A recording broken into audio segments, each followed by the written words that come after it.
I became focused on this for the reasons that many do, because of people I know, people I care about, people who struggled, people who were in recovery and failed, people who overdosed, people who looked for the kind of understanding, support, treatment on a continuum that is really hard to find.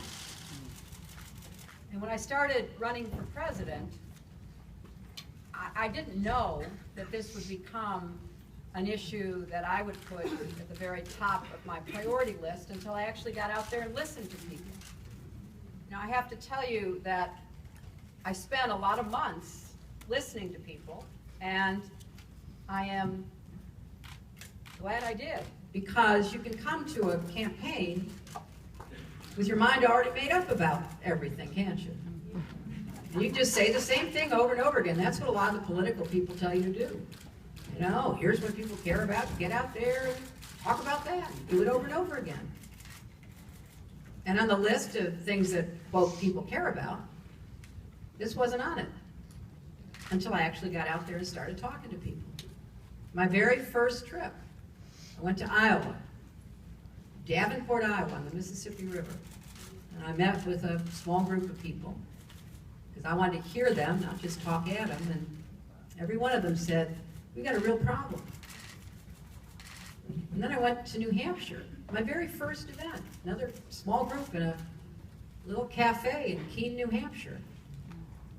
The first question I was asked when I got to New Hampshire was, what are you going to do about the heroin epidemic?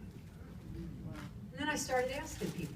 And I went from that small cafe to a small business to talk about small business, because I care a lot about small business. So we're sitting around the table. There's a woman sitting next to me, and we got to her, and she said, you know, I worked here. She worked there for, as I recall, like 20, 25 years. She said, then I retired. And then my daughter got addicted to heroin.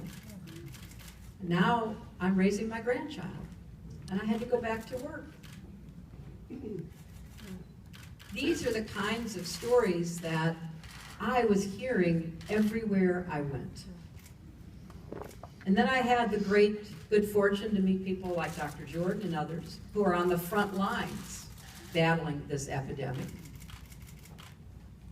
And so I started having larger meetings. I had two really large meetings, one in Keene, one in Laconia, New Hampshire, only on this issue. This is the third of these forums that I've had, because I'm convinced that we need to raise the visibility and the importance of this issue so that leaders like your mayor, your attorney general, citizen leaders like Joanne and others can have more understanding and more support.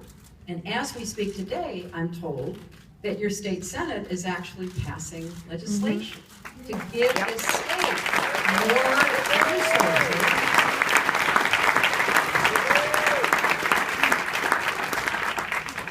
So I too have put together a plan about what I want to do as your president, to be a partner, because that's the only way this will work. I want to be a partner with states, with cities, mayor, with institutions, with community groups, with law enforcement, with everyone who has a role to play in prevention, first and foremost. And that goes with education, information, better programs for young people,